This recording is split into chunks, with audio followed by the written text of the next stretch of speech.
हिमाचल में अब वित्तीय संकट को लेकर मुख्यमंत्री सुखविंदर सिंह सुक्खू कह रहे हैं कि हिमाचल प्रदेश में हम वित्तीय संकट से उभर रहे। पिछले साल हमने 2200 करोड़ का राजस्व कमाया है और लगातार वित्तीय संकट में सुधार हो रहे हैं। थोड़ा सा फिजिकली डिसिप्लिन और आर्थिक सुधार पर जोर दिया गया है। मुख्यमंत्री का कहना था कि कर्मचारियों की सैलरी और पेंशन पर 2000 करोड़ खर्च होता है। हिमाचल की अर्थव्यवस्था पटरी पर लौट रही है, थोड़ा और अनुशासन की जरूरत है। विपक्ष को अपनी भूमिका निभानी चाहिए और सत्ता पक्ष को अपनी भूमिका निभानी चाहिए। विपक्ष सवाल उठाए, प्रश्न करे और सरकार को उनका उत्तर देना है, पर विपक्ष सदन का वॉकआउट करके चला जाए, वो अच्छी परंपरा नहीं है। अच्छा है कि आज वो आए और मैंने तो पहले उठकर कह दिया कि विपक्ष जो भी मुद्दे उठाना चाहता है उनको उठाने का पूरा मौका दिया जाए, पर विपक्ष सनसनीखेज मुद्दे उठाकर अपनी जो राजनीतिक रोटियां सेकना चाहता है और बिना तर्क के बात करता है तो उससे सदन का माहौल गरमा जाता है और निश्चित तौर पर वो कोई ना कोई बहाना पकड़ के वॉकआउट करके बाहर निकल जाते हैं। आज प्रतिपक्ष के नेता ने अपनी बात रखी, हमने कहा आप खुल के रखिए और उन्होंने अपनी बात को रखा और उसके बाद अभी सदन की कार्रवाई चली। प्रश्न उत्तर के समय भी ऐसा पहले कभी नहीं होता था कि क्वेश्चन आवर के समय पॉइंट ऑफ ऑर्डर दिया जाए, लेकिन अध्यक्ष महोदय, स्पीकर महोदय ने अपने विवेक का परिचय देते हुए विपक्ष के नेता को क्वेश्चन आंसर से पहले ही उनको अपनी बात रखने का मौका दिया, माहौल बना और सदन चला। ये अच्छी बात है कि वो जनता से जुड़े हुए मुद्दों को उठाएं। हर एक मुद्दे पर सरकार उनका जवाब देने के लिए तैयार है। मैं दावे के साथ कह सकता हूँ कि विपक्ष को चर्चा से भागना नहीं चाहिए, अपने मुद्दे उठाने चाहिए। मैं विधानसभा में अंदर सभा पटल पर एक स्टेटमेंट दूंगा और ऐसा नहीं है कि किसी की सैलरी को रोका जा रहा है। सरकारी कर्मचारी और अधिकारी हमारे भाई है।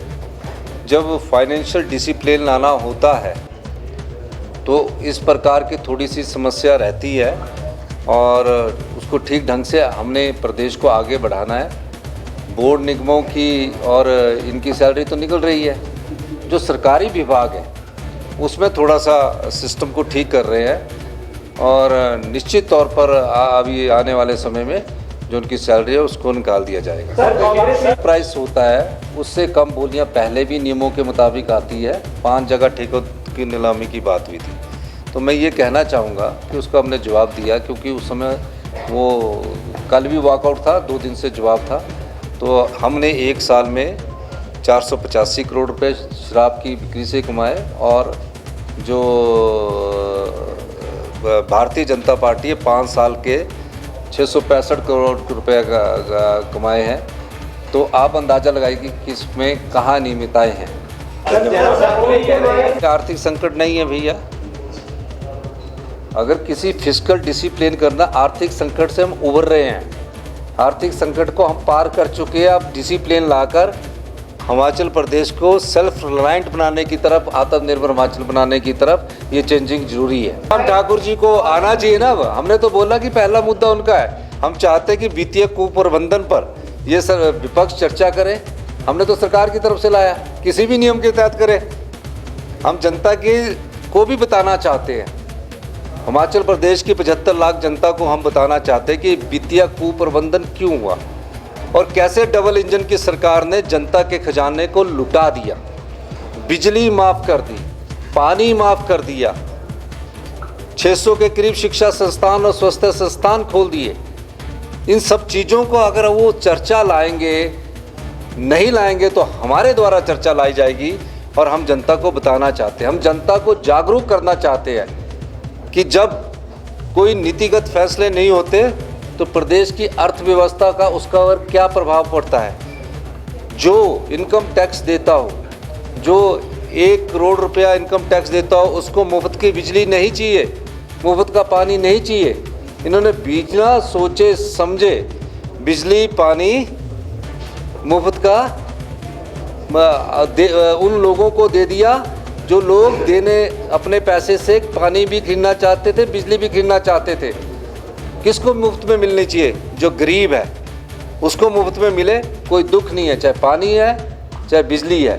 तो इन सब चीज़ों के मद्देनज़र जयराम जी ने जो 5 साल इस प्रदेश के खजाने को लुटाया है, उस दृष्टिकोण से उन्हें चर्चा लानी चाहिए। हमारी सरकार किसी भी नियम के तहत उन चर्चा को तैयार करने के लिए तैयार है। रिसोर्स मोबिलाइजेशन को मजबूत करने के लिए और उठाने के लिए, राजस्व में वृद्धि करने के लिए हमने प्रमुख कदम उठाए हैं। उसमें सबसे बड़ा कदम जो है वो जो बिजली है, जो लोग बिजली का बिल देना चाहते हैं, कई लोग मुझसे संपर्क कर रहे हैं। तकरीबन काफ़ी लोगों ने मुझसे संपर्क किया कि हम बिजली का बिल देना चाहते हैं और हमारे से बिजली का बिल लिया जाए। उनको हम अपने दृष्टिकोण से चरणबद्ध तरीके से बिजली के बिल में एकरूपता लाकर उसको कम करेंगे। पानी में मिनिमम हमने 100 रुपया पानी के बिल का कर दिया, लेकिन उन परिवारों के लिए नहीं जिनकी परिवारों की 50,000 रुपये से इनकम कम है, उनसे 100 रुपया भी नहीं लिया जाएगा। बसेस में जो हमारा थोड़ा बहुत रिफॉर्म्स किए जा सकते हैं उसमें बढ़ रहे हैं। और तीसरा, हम अपनी अर्थव्यवस्था में शराब के ठेकों की नीलामी से जो हमें रेवेन्यू आ रहा है, इस साल 150 करोड़ का अधिक राजस्व आ रहा है, ये इन्वेस्टमेंट ड्रेन होती रही है।